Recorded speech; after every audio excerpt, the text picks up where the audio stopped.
With this, we're going to try our square brush and do some lines and leaves just to see what will happen with that. In the previous video that I just recorded, we used a little bit of red in our deep green to make it a more interesting color, and also to practice brushwork just by mixing those paints together and getting a feel for what it takes to move pigment and water around together. So I've got my square brush here. I'm going to do some nice thin lines first just to see what it takes to do that. Ooh. There we go, and you'll see how that first one I'm skipping, the second one's a little more confident. As I push harder, I'm getting a little curve in it. Again, if you want a perfectly straight line, go ahead and use some tools. You can use a straight edge or some tape just to get that exactly where you want it. But for most watercolor, we want it to be a little bit more organic.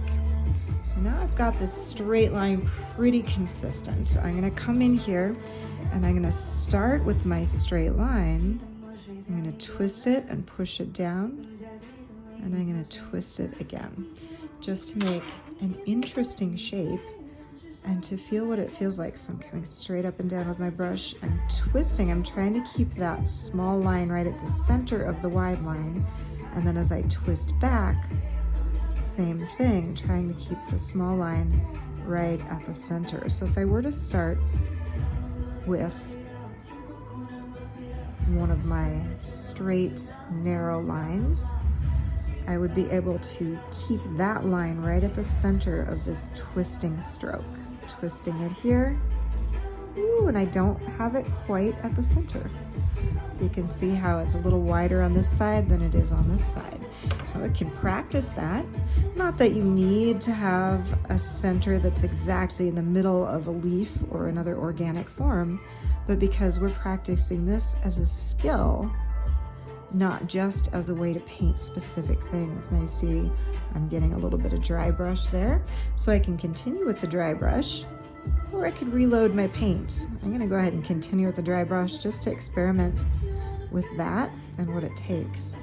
And then you'll notice as I twist it back to the narrow way, I'm getting a little less of that white paper showing through. So I have more water squeezing out when I'm twisted back in the narrow direction. So practice this a lot. As you can see, I have more work that I want to do to be able to control exactly what these look like. That line got off to the side, so I'm going to give myself a straight line to use as a guideline, just to challenge myself and see if I can keep that right in the middle of my wider stroke. Coming down here, centering that first line that I painted, and then turning back towards that line, nice and easy and slow. There we go. That's kind of fun, and you'll notice these look like cattails.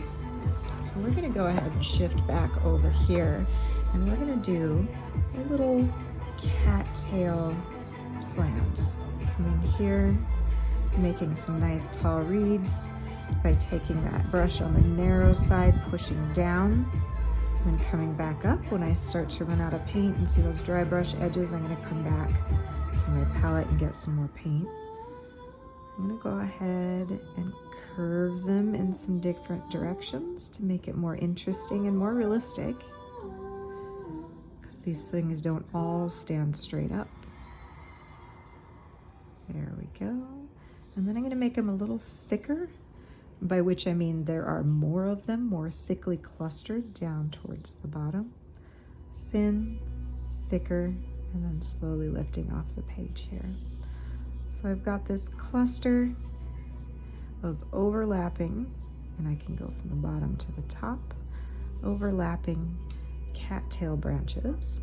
I'm gonna switch colors just a little bit. I didn't clean my brush off completely, and I don't have a clean palette here, so I'm gonna get some random colors mixed in with this. A little bit of red. I think that's kind of nice. I want it to be a little bit lighter, so I dipped it in the water and scraped it on the edge of my water.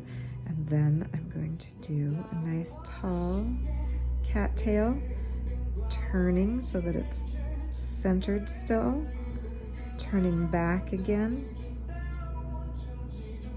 Oh, and I didn't get it quite centered, but it looks interesting. I'm gonna do 2 more of those. Odd numbers tend to be really pretty. I'm gonna make them all at different heights, taller and shorter. I'm gonna take this all the way down until it disappears in that bottom of it, and then I'm gonna do 1 more here. Turning and taking it back. There we go, little cattails. If I wanna come back and make a few more so that this one's more integrated in that bunch, I certainly can. Ooh, and I got sloppy with my water use, so now I have some reeds that look very different than the previous ones.